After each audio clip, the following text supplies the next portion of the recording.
कक्षा 10 की जो आपकी प्रश्नावली है 8.3 उसके चौथे का जो पहला क्वेश्चन है उसको हम सॉल्व करते हैं। इसमें लिखा है कि cosec theta minus cot theta उसका जो होल स्क्वायर है यानी उन दोनों पर जो स्क्वायर लगा है वो बराबर है 1 माइनस कॉस थीटा और बटे में 1 प्लस कॉस थीटा के, यानी ये वाली चीज़ जो है वो इसके बराबर है। ये हमें प्रूव करना है। तो हम क्या करेंगे इसमें, ये जो हमारे देखो बराबर के इधर लिखी हुई चीज़ है हमारी LHS होती है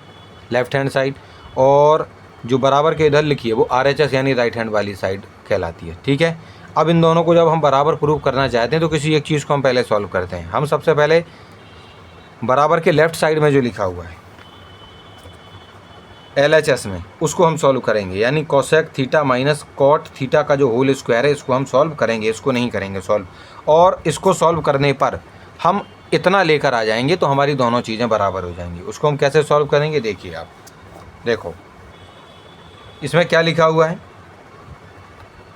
cosec theta minus cot theta का होल स्क्वायर इसके बराबर हमें प्रूव करना है फ्रॉम LHS, यानी हम LHS से देखते हैं। ये है हमारी LHS, तो इस LHS को हम यहाँ उतारेंगे और इसमें जब हम देखेंगे कि देखिए जो कोसेक थीटा होता है, हमने फार्मूला पढ़ रखा है कि जो कोसेक थीटा है वो 1/sin थीटा होता है, यानी उसका जस्ट व्युत्क्रम यानी रेसिप्रोकल होता है। उसके बाद माइनस की जगह माइनस, और कॉट थीटा की जो हमने आपको आइडेंटिटी यानी कुछ सर्वसंख्याएँ लिखवाई थी उसमें बताया था कि आपका जो कॉट थीटा है उसका एक फार्मूला एक तो होता है 1/tan थीटा, लेकिन एक और फार्मूला मैंने साथ में लिखवाया था वो होता है कॉस थीटा बटे में साइन थीटा। ठीक है कि नहीं, तो ये वाली हमने इस कॉट थीटा की जगह पर इसको लिख दिया क्योंकि हमें जो प्रूव करना है वो कॉस वगैरह में है, साइन वगैरह में। तो हम ज़्यादातर कोशिश करते हैं कि यहाँ लिखी हुई चीज़ों को हम ज़्यादातर साइन और कॉस में लेकर आने की कोशिश करते हैं। तो ये जो कॉट थीटा है वो कॉस थीटा बटे साइन थीटा के बराबर हो जाएगा, और क्योंकि उन दोनों पर ही स्क्वायर लगा था तो हमने उन दोनों पर भी स्क्वायर लगा दिया। ठीक है कि नहीं, चलो अब इतने को जब हम सॉल्व करेंगे तो हमारा जो जवाब होगा वो आ जाएगा इतना। लेकिन कहना सर ये इतना आया कैसे, लिखा तो ऐसे था, ये कैसे हो गया, तो मैं आपको अभी यहाँ पर इसको सॉल्व करके बता देता हूँ। इसका आंसर ये आपका इतना कैसे आया, क्या लिखा था 1/sin theta minus cos theta बटे साइन थीटा। अब देखिए हम आपको पहले भी एक चीज़ बता चुके हैं कि अगर ये नीचे वाले यानी जो हर हैं डिनोमिनेटर अगर बराबर होते हैं तो LCM लेने की ज़रूरत नहीं है, वही का वही लिख दो। और ऊपर जो कुछ भी लिखा है यानी 1 था, माइनस था और कॉस थीटा था, तो हमने क्या किया देखिए छात्रों,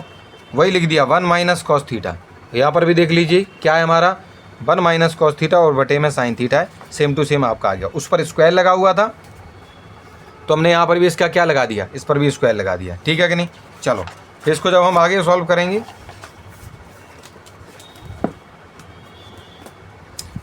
अब, क्योंकि देखो हमें एक चीज़ मालूम है, क्योंकि इस पर देखो इस पर पूरा स्क्वायर था, तो हमें एक चीज़ मालूम है कि अगर दोनों पर ही यानी अंश और हर दोनों को मिलाकर अगर स्क्वायर होता है तो इसका मतलब होता है कि ऊपर वाले पर अलग से स्क्वायर, ऊपर वाले पर अलग से स्क्वायर हो गया, 1 माइनस कॉस थीटा पर अलग से स्क्वायर है, और जो साइन थीटा था उस पर हमने अलग से स्क्वायर लगा दिया। ठीक है कि नहीं, अब इसको जब हम इतना लिखने के बाद हम क्या करेंगे कि 1 माइनस कॉस थीटा का जो होल स्क्वायर है उसको 1 minus cos square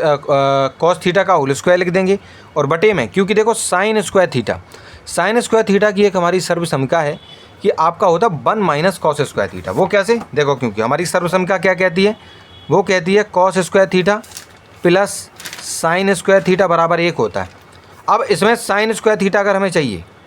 sine square theta चाहिए, तो ये जो कॉस स्क्वायर थीटा अगर हम उसको इधर भेज देते हैं तो हमारी ये दूसरी सर्वसंख्या बनकर भी तैयार हो जाती है, यानी साइन स्क्वायर थीटा की जगह पर हम 1 माइनस कॉस स्क्वायर थीटा लिख सकते हैं। तो यहाँ देखिए हमने साइन स्क्वायर थीटा के स्थान पर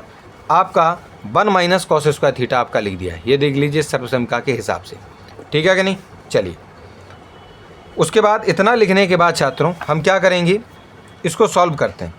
इसमें क्या लिखा हुआ है देखो 1 माइनस कॉस थीटा का होल स्क्वायर। देखो होल स्क्वायर का मतलब ये होता है कि वही चीज़ हमारी 2 बार गुणा में है, यानी 1 माइनस कॉस थीटा और 1 माइनस कॉस थीटा आपस में 2 बार गुणा में है, तो यही चीज़ हमने 2 बार गुणा में यहाँ पर लिख दी है। लेकिन ये जो नीचे लिखी हुई संख्या थी वो क्या था, हर में 1 माइनस कॉस स्क्वायर थीटा थी, यानी ये क्या हो जाएगी देखिए मैं इसको बताता हूँ आपको। ये लिखा है 1 माइनस कॉस स्क्वायर थीटा लिखा हुआ है, यानी इसको लिख सकते हैं हम 1 स्क्वायर और माइनस कॉस स्क्वायर थीटा। कहना सर इसको लिखने से क्या होगा, देखिए 1 का स्क्वायर जब आप करेंगे तो 1 ही आएगा, और माइनस की जगह माइनस है, कॉस स्क्वायर थीटा की जगह कॉस स्क्वायर थीटा है। लेकिन ऐसा लिखने का मतलब ये है कि हम इसको एक सर्वसम का ए स्क्वायर माइनस बी स्क्वायर के बराबर देखना चाहते हैं, जिसका मतलब होता है ए प्लस बी और ए माइनस बी। तो मुझे एक बात बताइए, अगर ये सर्वसम का ये वाला जो हमारा ये जो लिखा हुआ है क्वेश्चन में, ये अगर ए स्क्वायर माइनस बी स्क्वायर के बराबर है, यानी ये आपका क्या हो जाएगा, ए प्लस बी और ए माइनस बी हो जाएगा। ए की जगह पर हम क्या देख रहे थे, 1, तो ए की जगह पर हम क्या लिखेंगे 1 प्लस बी की जगह क्या था हमारा कॉस थीटा, तो उसकी जगह हमने लिख दिया कॉस थीटा, ठीक है। और ए की जगह क्या था हमारा 1 माइनस बी की जगह क्या था हमारा कॉस थीटा। तो इस वजह से ये वाली जो चीज़ है हमारी वो 1 प्लस कॉस थीटा और 1 माइनस कॉस थीटा इस सर्वसमका की मदद से हमारा ये हो गया है, आइडेंटिटी की मदद से हो गया। तो हमने क्या किया है, ये जो हमारा नीचे लिखा हुआ था 1 माइनस कॉस स्क्वायर थीटा, उसके स्थान पर इस तरीके से हमने वहाँ पर 1 माइनस कॉस थीटा और 1 प्लस कॉस थीटा जो है आपस में दोनों को इस प्रकार से लिख दिया है, ठीक है कि नहीं। अब हमने देखो पहले 1 माइनस कॉस थीटा लिखा यहाँ ये वाला जो है, और 1 प्लस कॉस थीटा को यहाँ लिख, गुणा में कोई भी चीज़ इधर उधर हो सकती है, कोई दिक्कत नहीं, हम इसको भी पहले लिख सकते हैं, इसको बाद में लिख सकते हैं, ठीक है। तो ये वाली जो चीज़ है वो इस प्रकार से हमारी लिख दी गई है। अब इसके बाद क्या होगा छात्रों, देखिए हमारा जो 1 माइनस कॉस थीटा है और बटे में हमारा 1 माइनस कॉस थीटा है, इन दोनों को हम आपस में कट कर देंगे, ये वाला और ये वाला हमारा कट जाएगा, तो क्या बचेगा छात्रों 1 माइनस कॉस थीटा और बटे में 1 प्लस कॉस थीटा। यानी कहने का मतलब ये है कि हमारा जो आंसर है वो आ जाएगा 1 माइनस कॉस थीटा बटे में 1 प्लस कॉस थीटा। अब मुझे एक बात बताइए, हमारा इतना सॉल्व करने पर कितना आया है, देखिए ज़रा, इसको सॉल्व करने पर आया 1 माइनस कॉस थीटा और 1 प्लस कॉस थीटा, यानी इसके स्थान पर ये आ गया, और यही तो हमारा हमें प्रूव करना था, यानी इसको हमें इसके बराबर प्रूव करना हो। देख लो वही सारी चीज़ हमारी आ गई, इसको सॉल्व करने पर वही चीज़ आ गई सेम टू सेम, यानी हमारा जो LHS है, LHS हमारा RHS के बराबर यहाँ पर देखने को हमें मिल गया, ठीक है कि नहीं। तो इस प्रकार से हमने इसको सॉल्व कर दिया।